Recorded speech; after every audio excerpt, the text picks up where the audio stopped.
नमस्कार। आज के इस वीडियो में हम नागेश्वर ज्योतिर्लिंग के बारे में जानेंगे। भारत के 12 ज्योतिर्लिंगों में से 10वां ज्योतिर्लिंग नागेश्वर ज्योतिर्लिंग है। यह ज्योतिर्लिंग भारत के गुजरात राज्य में है और गुजरात राज्य के द्वारकापुरी से 17 किलोमीटर की दूरी पर स्थित है। भारत के द्वारकापुरी में नागेश्वर ज्योतिर्लिंग के परिसर में भगवान शिव की एक बहुत बड़ी मनमोहक ध्यान मुद्रा में विशाल प्रतिमा बनाई गई है, जिसकी वजह से मंदिर 3 किलोमीटर की ही दूरी से दिखाई देने लगता है। भगवान शिव जी की यह मूर्ति 80 फीट ऊंची तथा उसकी चौड़ाई 25 फीट है तथा इसका मुख्य द्वार अत्यंत साधारण और सुंदर है। नागेश्वर ज्योतिर्लिंग का अर्थ, महत्व व इतिहास के बारे में जानते हैं। ऐसा माना जाता है कि नागेश्वर अर्थात की नागों का ईश्वर, नागों का देवता वासुकी जी भगवान शिव जी के गले में कुंडली मारकर बैठे रहते हैं।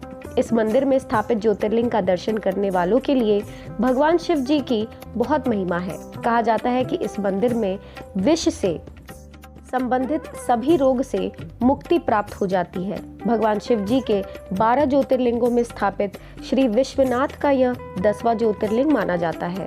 भगवान शिव जी के इन मंदिरों को ज्योतिर्लिंग कहा जाता है क्योंकि इन स्थानों पर भगवान शिव जी अपने भक्तों की श्रद्धा पूर्वक पूजन से प्रसन्न होकर स्वयं उत्पन्न हुए थे।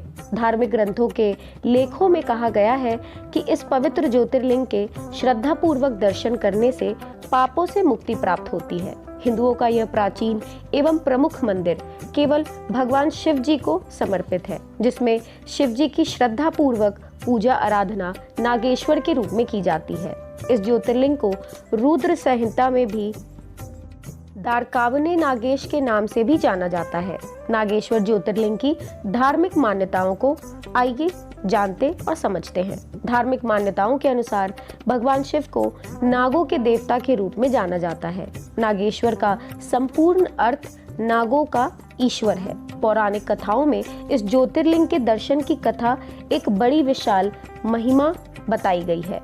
इस ज्योतिर्लिंग की विभिन्न रोचक कहानियां हैं जिसे सभी श्रद्धा पूर्वक सुनते हैं। कहा जाता है कि महात्माओं की कथा को श्रद्धा पूर्वक सुनने से जीवन में किए गए सभी पापों से मुक्ति मिलती है। यह मंदिर सुबह 5 बजे आरती के साथ खुलता है, किंतु भक्तों के लिए यह मंदिर 6 बजे खुलता है। मंदिरों के पुजारियों द्वारा कई विधियों द्वारा शिव जी की श्रद्धा पूर्वक पूजा तथा अभिषेक किया जाता है।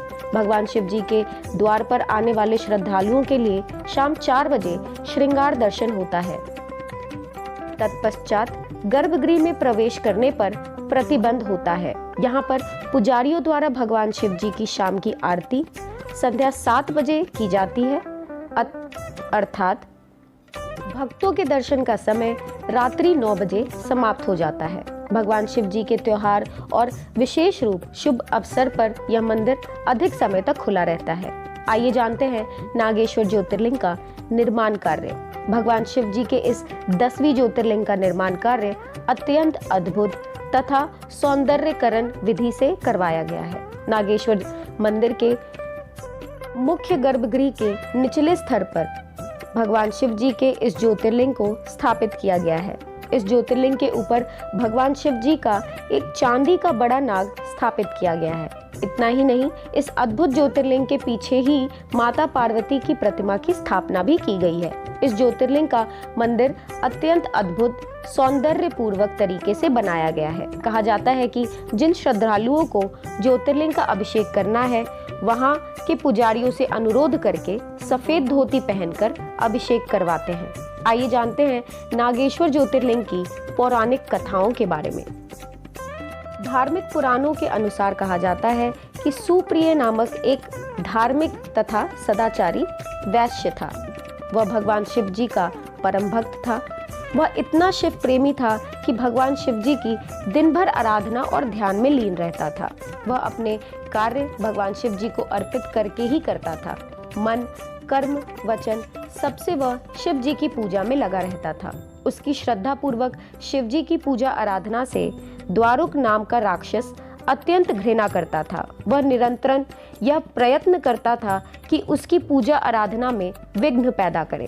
वह सुप्रिय की पूजन विधि में विघ्न पैदा करने के लिए अवसर देख रहा था, तभी उसे एक दिन बहुत सुनहरा अवसर प्राप्त हुआ। जब सुप्रिय अपने नौका पर सवार होकर कहीं जा रहा था, तभी दारुक ने, जो कि वो राक्षस था, उस पर आक्रमण कर दिया। उस पर आक्रमण करके उसकी नौका में सवार सभी यात्रियों को पकड़कर अपनी राजधानी में ले जाकर सुप्रिय सहित सभी यात्रियों को कैद कर लिया। सुप्रिय शिव जी का परम भक्त होने के कारण वह कारागार में भी निरंतर भगवान शिव जी की पूजा आराधना श्रद्धा पूर्वक करने लगा। वह अपने साथ कारागार में कैद किए गए यात्रियों को भी भगवान शिव जी की भक्ति की प्रेरणा देता था, उन्हें पूजन विधि करने का अनुरोध करता। इस विषय में दारुक के सेवक द्वारा सुप्रीम की शिव भक्ति की समाचार जब उसे प्राप्त हुई तो वह अत्यंत क्रोधित होकर उसके कारागार में जा पहुंचा। सुप्रिय की भगवान शिव जी के प्रति अत्यंत ध्यान पूर्वक मुद्रा को देखकर दारुक को अत्यंत क्रोध आया, तो उसने अपने एक राक्षस से कहा कि इसके इस ध्यान को भंग करो। अत्यंत प्रयत्न करने के बावजूद राक्षस उस ध्यान भंग करने में असफल रहे। यह देखकर दारुक के क्रोध की सीमा बढ़ गई। उसने क्रोध में आकर सुप्रिय तथा उसके यात्रियों को तुरंत मृत्युदंड देने का आदेश दिया, किंतु सुप्रिय उसके इस आदेश से भयभीत नहीं हुआ और ना ही ध्यान मुद्रा को भंग किया। इस आदेश से मुक्ति पाने के लिए वह ध्यान पूर्वक भगवान शिव जी की एकाग्र मन से आराधना करने लगा। उसे अपने भक्ति तथा शिव जी की महिमा पर विश्वास था। उसकी प्रार्थना शिव जी ने स्वीकार कर तत्पश्चात शिव जी उसी क्षण कारागार में एक ऊंचे स्थान पर चमकते हुए सिंहासन पर स्थित होकर ज्योतिर्लिंग के रूप में प्रकट हो गए। शिव जी ने अपने परम भक्त को दर्शन देकर अपना अस्त्र भी प्रदान किया, जिससे सुप्रिय ने दारुक राक्षस तथा उसके सहायक का वध करके शिव जी के धाम में चले गए। आइए जानते हैं नागेश्वर ज्योतिर्लिंग की उत्पत्ति किस तरह हुई। भगवान शिव हमेशा अपने भक्तों की रक्षा करते हैं। एक बार जब शिव भक्त सुप्रिय भक्ति में लीन था, तब दारुक नामक राक्षस ने उन्हें मारने का आदेश दिया। अपने भक्त की रक्षा के लिए सदाशिव उसी समय प्रकट हुए और पशुपात्र प्रदान करते हुए दारुक को समाप्त कर दिया। तभी से शिव जी स्वयंभू नागेश्वर ज्योतिर्लिंग के रूप में सदा के लिए यहाँ पर स्थापित हो गए। आज के इस वीडियो में हमने नागेश्वर ज्योतिर्लिंग के इतिहास से जुड़ी रोचक व महत्वपूर्ण तथ्यों के बारे में जानकारी प्राप्त की।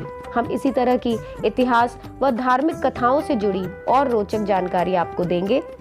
आने वाले वीडियो में हम बाकी बचे हुए ज्योतिर्लिंगों के बारे में जानेंगे। अगर आपको ये वीडियो पसंद आई तो इसे लाइक करिए, कमेंट करिए, अपनों के साथ शेयर करिए। अब आपसे विदा लेने का समय हो चला है। आपका दिन शुभ हो। धन्यवाद।